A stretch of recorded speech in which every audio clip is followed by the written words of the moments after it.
සුබ දවසක්. අදත් හැමෝම සාදරයෙන් පිළිගන්නවා ඔයාලගේ ස්පෝකන් ඉංග්‍රීසි ලෙසන් එකට. මම හිතන්නේ අපිට මේ රෙකෝඩින් එකක් කරන්න පුළුවන් වෙන්නේ මාස 3කට විතර පස්සේ.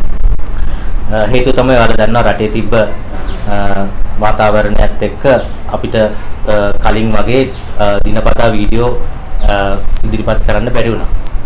නමුත් අපිට නැවතත් වාග්ය උදා වෙලා තියෙනවා ඔයාලට හොඳ වාක්‍ය කීපයක් කියලා දෙන්න. ඉතින් ගොඩාක් දෙනෙක් අපිට ඊමේල් ඒවල අහලා තිබ්බා ඇයි වීඩියෝ දාන්නේ නැත්තේ කියලා. ඉතින් ඇත්තටම ගොඩක් ස්තුතියි. ගොඩක් අයට අපිට තාම උත්තර ලියන්නත් බැරි වුණා. එයාලට අපි පුළුවන් තරම් ඉක්මනටම උත්තර ලියනවා. ඉතින් අදත් හොඳ වාක්‍ය කීපයක් සූදානම් කරගෙන තියෙනවා. ඔයාලට කියලා දෙන්න. හරි සර්. දැන් සර් මේ වාක්‍ය අපිට එවලා තියෙන්නේ අපිට නිරන්තරයෙන්ම එවලා අපෙන් අහන කෙනෙක් අපි ට්‍රාන්ස්ලේෂන් එක යාට යවුවා අපිට කිව්වා පුළුවන් නම් වාක්‍ය හැදෙන හැටි කියලා දෙන්නයි කියලා. ටිකක් දිගටම එවලා තියෙනවා වාක්‍ය කීපයක් එක ටිකක් ලොකු වාක්‍යයක්. මෙන්න මෙහෙම සඳහන් කරලා තියෙනවා සර්. මම ඉස්සෙල්ලාට ඔක්කොම ටික මම කියවගෙන යන්නම්. එයා කැමති නැහැ එයාගේ වැඩ අපිත් එක්ක බෙදාගෙන කරන්න. එයා කැමති නැහැ එයාගේ දේවල් අපි දැනගන්නවට. මොකද එයාට බය ඇති එයාගේ තැන නැති වෙයි කියලා. ඒ වගේ මැනේජර් කෙනෙක් යටතේ ඉඳලා අලුතෙන් ඉගෙනගත්තු කිසිම දෙයක් නැහැ. මට නම් එපා වෙලා තියෙන්නේ කියලා ටිකක් දිගට කියනවා. මට ඉස්සෙල්ලාම කියන්න බලන්න සර් එයා කැමති නැහැ එයාගේ වැඩ අපිත් එක්ක බෙදාගෙන කරන්න. බෙදාගෙන කරනවාට හොඳ වචනයක් තියෙනවා. ගම් සහයෝගය දක්වනවාට නම් කියන්නේ සපෝට් කරනවානේ. නමුත් තව කෙනෙක් එක්ක වැඩ බෙදාගෙන කරනවාට අපි ඊට වඩා හොඳ වචනයක් තියෙනවා corporate. Corporate. C O O P E R A T E. Corporate කියන්නේ අනිත් පැත්ත එක්ක සහයෝගයෙන් වැඩ කරනවාට. එතකොට ඔහු කැමති නැහැ. He doesn't like to cooperate අපි සමග with us. He doesn't like to cooperate with us. එයා කැමති නැහැ එයාගේ දේවල් අපි දැනගන්නවට. දැන් මෙහෙමයි යන් අපි සිංහලෙන් අපි එයා කැමති නැහැ කිව්වට හුඟක් වෙලාවට අපි අර කැමති කියන එක ඉංග්‍රීසියෙන් ලියන්නේ එයාට ඕනේ නැහැ කියන එක. ඒ හැටියක් ඒ. like කියන වචනේ මේ අපි දාන්නේ want කියන එක. want. He doesn't want. He doesn't like නෙමෙයි. අර සිංහලෙන් කිව්වට අපි දාන්නේ he doesn't want. අපි දැනගන්නවාට he doesn't want us to know. ඔහුගේ දේවල් ගැන කියන්නේ about ඔහුගේ දේවල් වලට කියන්නේ his things. તો මේක මෙහෙමයි එන්නේ he doesn't want us to know about his things. හරි. මොකද එයාට බය ඇති එයාගේ තැන නැති වෙයි කියලා. දැන් මේක මේ දිග වාක්‍යයක් නිසා කොටස් දෙක සම්බන්ධ වෙන්නේ මේ අර ඒ මොකද කියන්නේ because නිසා කියන එක. සිංහලෙන් මොකද කිව්වද අර ඒ මොකද කිව්වොත් කියන තේරුම තමයි එන්නේ. ඒක තමයි conjunction එක වාක්‍ය කොටස් දෙක එකහ වෙන තැන. because මේක දිග වාක්‍යයක් නිසා. because අයියා එහෙම කැමති නැත්තේ මෙන්න මේ හේතුව නිසා. ඉතින් ඒ දෙක මැදට අපි දානවා because කියලා. එතකොට ඉතින් එහාට ඇත්තටම තවත් වාක්‍යයක් එන්නේ. මොකද ඒ වාක්‍ය කියන්නේ එයා මේ බය ඇති එයාගේ තැන නැති වෙයි කියලා සර්. බයට කියන්නේ afraid. බය ඇති කියන්නේ එතන මේ පොඩි සැකයක් තියෙනවා. සමහර විට කියන එක. සමහර විට බයයි කියන එක. අපි දාන්නේ maybe. He is afraid නෙමෙයි. කෙලින්ම එයා බයයි නම් අපි දාන්නේ he is afraid. නමුත් මෙතන අර බය ඇති කියන්නේ එතන පොඩි සැකයක් තියෙනවා. He may be afraid. ඊට පස්සේ that කියලා දා ගන්න ඕනේ. that. අයි කියන that. ඔහුට එයාගේ තැන නැති වෙයි. නැති වෙනවට කියන්නේ lose. නිකන් lose නෙමෙයි will lose. මොකද තාම නැතිලා නැහැනේ. ඒක අනාගත කාලේ හරනකොට එන්නේ he will lose. ඔයාගේ තැනට කියන්නේ his place. ඒක සම්පූර්ණ වාක්‍යය මෙහෙමයි එන්නේ. He doesn't want us to know about his things because he may be afraid that he will lose his place. කැලෙන් ගන්න සෑහෙන දිග වාක්‍යයක් මම හිතන්නේ වචන 20ක් විතර ඇති. නමුත් මේක ස්පෝකන් ඉංග්‍රීසි. හරි ඒකේ මෙන්න මෙහෙම කොටසකුත් තිබ්බස. ඒ වගේ මැනේජර් කෙනෙක් යටතේ ඉඳලා අලුතින් කිසිම දෙයක් මම ඉගෙනගෙන නැහැ. ඒ වගේ මැනේජර් කෙනෙක් මෙහෙමයි දාන්න. a manager like him කියන්නේ වගේ. a manager like him. manager කියන්නේ කියලා ඉස්සරහට එන්න ඕනේ. a manager like him තමයි ඒ වගේ මැනේජර් කෙනෙක්. යටතේ under. තුරෙන්නේ කැලෙන්නේ under a manager like him. වැඩ කිරීමෙන් වැඩ කරමින් නිකන් working නෙමෙයි by working. වැඩ කිරීමෙන්. එතකොට ඒ කැලෙන්නේ මෙහෙමයි. by working under a manager like him. අපි එන අනිත් කැලලට. මම අලුතෙන් කිසි දෙයක් ඉගෙනගෙන නැහැ. දැන් මෙහෙමයි හුඟ දෙනෙක් මේ අලුත් දේවල් කියුව හැටි things කියන වචනේ දා ගන්නවා. new things. ඒක ඇත්තට ලස්සන ඉංග්‍රීසි නෙමෙයි. අපිට things කියන වචනේ ඕනේ නැහැ. any new things නෙමෙයි anything new. ඒක තමයි ලස්සන ඉංග්‍රීසි. anything new කියන්නේ අලුත් කිසිම අලුත් දෙයක්. මම ඉගෙනගෙන නැහැ. ඉගෙන ගත්තේ නැහැ නෙමෙයි. ඒක ඉගෙන ගත්තේ නැහැ කියන්නේ I didn't learn නේ. මේක දාන්නේ I haven't learned. හරි learned හරි. learned I haven't learned. එතකොට මේ සම්පූර්ණ එකේ ඉන්නේ මෙහෙමයි. මේක දිගක් වාක්‍යයක් අපි පටන් ගන්න ඕනේ මම කිසි දෙයක් ඉගෙනගෙන නැහැ කියලා. I haven't learned anything new. ඊට පස්සේ දාන්න ඕනේ මේ වැඩ කිරීමෙන් by working under a manager like him. බලන්න කොටසින් කොටස දාන ක්‍රමය. and I haven't learned anything new by working under a manager like him. කැටසින් කැලින් කැර ගන්න ඕනේ. මොකද මේක ටිකක් දිග වාක්‍යයක්. නමුත් මේක ස්පෝකන් ඉංග්‍රීසි තමයි. ඔව්. අවසාන වශයෙන් යා මෙන්න මෙහෙමත් සදාන් කරලා තිබ්බස. මට නම් කලකිරිලා තියෙන්නේ කියලා. කලකිරිනාට ගොඩක් වචන තියෙනවා. නමුත් හොඳ ෆ්‍රේස් එකක් තියෙනවා fed up කියන එක. නිකන් fed up නෙමෙයි get fed up. get fed up තමයි ෆ්‍රේස් එක. මේක අතීත කාලේ නිසා get fed up එක got fed up වෙනවා. ඒතර මෙහෙමයි යන්නේ I have got fed up. ඒ කියන්නේ වෙලා ඉවරයි යෝග. I have got fed up. get එක got වෙනවා. ඔව් දැන් සර්ට සම්පූර්ණ ඒක අර නිකන් සර්ට කතා කරන විදිහට කියන්න ඕනේ. මේකත් මේ ඔෆිස් එකක මොකක්ද ප්‍රශ්නයක්. ඉතින් මේ ප්‍රශ්නෙට මුහුණ දුන්නේ එක්කෙනා එයාගේ යාළුවෙකුට හරි කාට හරි කියන විදිහ තමයි දැන් අපිට අවශ්‍ය වෙන්නේ. මොකද මේක ස්පෝකන් ඉංග්‍රීසි නිසා මේ නිකන් මේ ලියුමක් ලියනවා වගේ කියවනවා වගේ කියවලා හරියන්නේ නැහැ.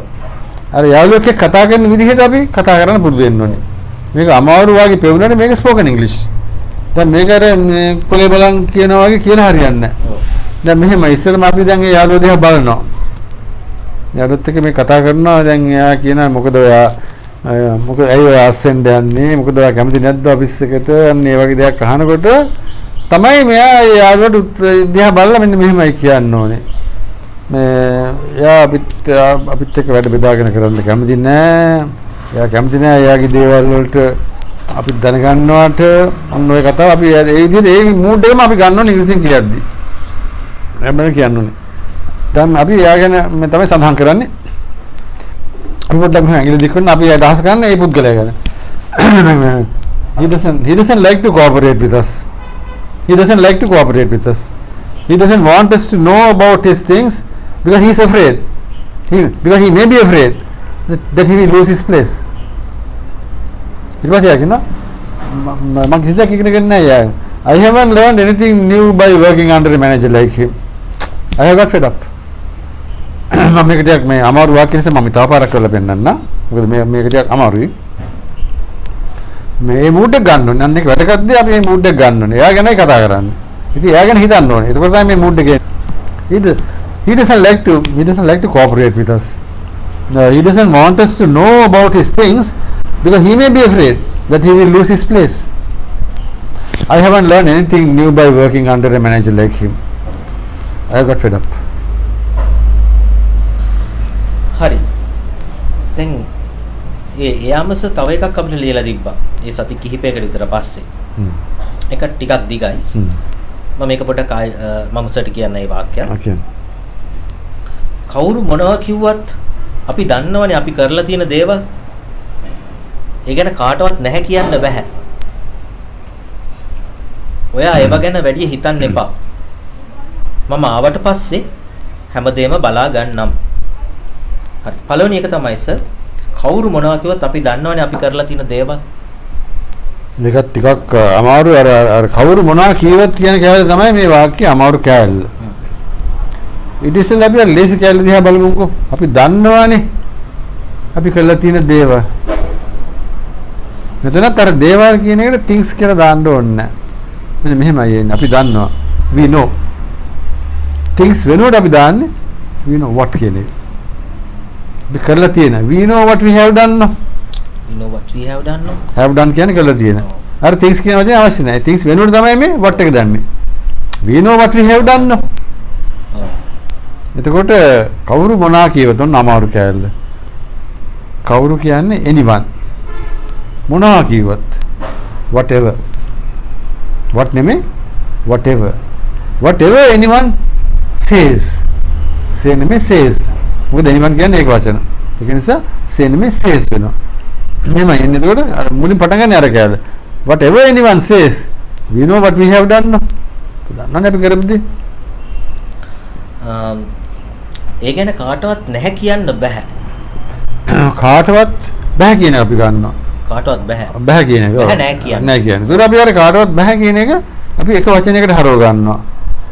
anybody cannot කියන එක අපි nobody can කියලා හදා ගන්නවා. මම හිතන්නේ ඒක ඔයගොල්ලන්ට පැහැදිලිද ඒක? අපි සාමාන්‍ය අපි දන්න ඉංග්‍රීසි විදිහට අපි එහෙම කියන්නේ කාටවත් කියන්නේ anybody. anybody හරි anyone හරි. බෑ කියන්නේ cannot. anybody cannot. cannot කියන එක නෑ ලස්සන නෑ. ලස්සන ඉංග්‍රීසි වලින් anybody cannot කියන එක අපි හරවනවා nobody can කියන එක. nobody can. ඒක හරියම ලස්සන ඉංග්‍රීසි. nobody can. මම අර anybody cannot කියන එක පොඩ්ඩක් ලස්සන නෑ. ඔව්. nobody can. මොකද්ද බෑ කියලා කිව්වේ? ඒ ගැන කාටවත් නැහැ කියන්න බෑ. අන්න නැහැ කියනවට හොඳ ඉංග්‍රීසි වචනයක් තියෙනවා. මේක එච්චර නිතරම භාවිත වෙන වචනයක් නෙමෙයි. කරලා නැහැ කියනවා. කරපු දෙයකට නැහැ කියනවාට කියන්නේ අකුරු හතරේ වචනයක් deny. deny. මේක වැඩි භාවිත වෙන වචනයක් නෙමෙයි. ඔයගොල්ලන්ට පුළුවන් ඩික්ෂනරි එකෙන් පොඩ්ඩක් බලා ගන්න. ස්පෝකන් ඉංග්‍රීසි වලදී බය නැතුව පාවිච්චි කරන්න පුළුවන්. ඔය ඉංග්‍රීසි දන්නේ නැහැ. ඔයගොල්ලෝ ඔය හැමෝටම ඔයගොල්ලන්ට තියෙන ඩික්ෂනරි පොඩ්ඩක් බලන්න. මල්ලසේක ඩික්ෂනරි බලන්න. deny කියන එකේ තේරුම් කීපයක් තියෙනවා. ඒක තේරුම් මේකට තමයි ගැලපෙන්නේ. يعني කරපු දෙයක් නැහැ කියනවාට තමයි deny කියන්නේ. කරලා නැහැ කියනවා. deny. තව deny කියන එක තව තේරුම් තියෙනවා. නමුත් මෙතනට අවශ්‍ය වෙන්නේ ඕනෝක තේරුම. කරපු දෙයකට නැහැ කියන්නේ deny. නෑ මං කරේ නෑ. deny. deny. හොඳ වචනයක්. හැබැයි වැඩි ලංකාවේ භාවිත වෙන වචනයක් නෙමෙයි. නමුත් මම ඉංග්‍රීසි දන්නේ නැහැ කතා කරනවා. ඒතකොට එන්නේ මෙහෙමයි මේ වාක්‍යය. nobody can deny that. nobody can deny that. that කියන්නේ කාටවත් බෑ ඒක කරේ නැහැ කියලා කියන්නේ. nobody can deny that. හරිම ලස්සන වාක්‍යයක්. ඒ කියන්නේ කාටවත් ඒක ප්‍රතික්ෂේප කරන්න බෑ කියන එක. ඔව් අන්න ඒක කරේ නැහැ කියලා කියන්න බෑ. හැමෝම දන්නවා ඒක. nobody can deny that. මේක මේ වචන හතරේ වාක්‍යයක් වුණාට හරිම ලස්සන වාක්‍යයක් ඕක. nobody can deny that. ඒක ඊටාම ලස්සන වාක්‍යයක් කියලා මට කියන්න පුළුවන්. ඒ වාක්‍යය මෙන්න මෙහෙමත් තියෙනවා සර්. ඔයා ඒව ගැන වැඩි හිතන්න එපා. ඒක ඇත්තටම අමාරු නෑ. ඕනට වැඩි කියන්නේ too much. don't think too much about that. හරිම ලේසි. don't think too much about that. ඔයා ගැන වැඩි හිතන්න එපා. ඕනට වැඩි කියන්නේ too much. මම ආවට පස්සේ හැමදේම බලා ගන්නම්. මං ආවට පස්සේ ඒක කියන්නේ තියෙන්නේ මෙහෙමයි. after I come back. return කියලා කියන්න පුළුවන්. after I return කියලා කියන්න පුළුවන්. ඒ කියන්නේ කොහෙද ගිහිල්ලා මේ ආපහු එීමනේ.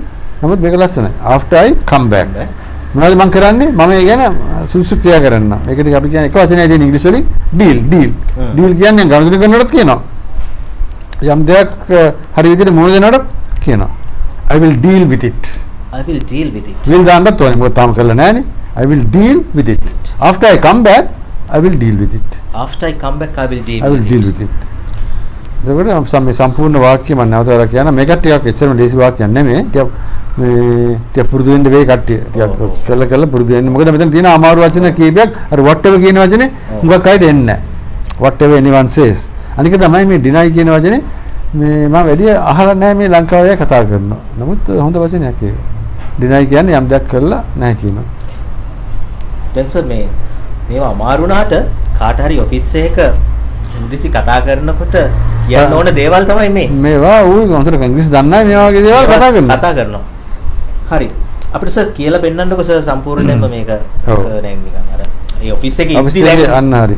යෙද්දි කොහොමද සර් කියන්නේ? අපි ඉස්සෙල්ලා මේ මූඩ් එක ගන්න ඕනේ. ඉතින් නැත්තම් ඒක වාක්‍ය හරියට කියා ගන්න බෑ. අපි මේ මූඩ් එකට යන්න ඕනේ. දැන් මෙතන අපි ඉස්සෙල්ලා බලන්න ඕනේ ඇයි මේ මම මේ වාක්‍යයක් කියන්නේ. අන්න ඒක ඉස්සෙල්ලා මේ හිතට ගන්න ඕනේ. ඇයි මේ වගේ වාක්‍යයක් කියන්නේ මොකක්ද උනේ? ඔව්. අන්න ඒක හිතන්න නැත්තම් මේ වාක්‍ය හරියට කියා ගන්න බෑ. ඔව්. දැන් මෙතන අපි මොකද සාකච්ඡාවක් වෙලා තියෙනවා ඔෆිස් එකේ. ඔෆිස් එකේ වැඩ කරන තැනක. මොනවා හරි අයියෝ දැන් හරි ප්‍රශ්නයක් නෙවෙන්නේ මේ දැන් මොනවා වෙයිද මේ මොනවා වෙයිද දැන් මේ වා නැති අතරතුරේ මේ වා අතරතුරේ එක එක කෙනා එක එක දේවල් කියනවා.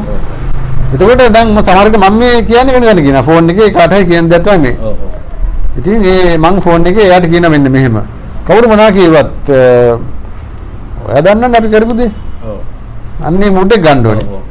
පටන් ගන්න බය නැතුව කිලින් පටන් ගන්න. what එහෙම කියන්නේ whatever anyone says we know what we have done no. Whatever anyone says we know what we have done no. Nobody can deny that. Nobody can deny that. No, it was don't think too much about that. Don't think too much about that. After I come back, I will deal with it. After I come back, I will deal with it. That's it. මේ mood එක ගන්න ඕනේ. මේ mood එක ගන්නකම් ඕක හරියට කියවෙන්න. එහෙනම් මම හිතන්නේ අද ඔයාලගේ ඔෆිස් එකේ කතා කරන්න අවශ්‍ය වෙන හොඳ ඉංග්‍රීසි වාක්‍ය කීපයක් ඉගෙන ගත්තා. ඉතින් ගෙදර ඉන්න ගමන් පුරුදු පුහුණු වෙන්න පුළුවන්. නැවතත් අපි දිගටම වීඩියෝ ඔයාලට ඉදිරිපත් කරනවා. ඉතින් දිගටම අපේ channel එකත් එක්ක රැඳිලා ඉන්න පුළුවන් වෙන කලින් රැඳිලා හිටියා වගේම.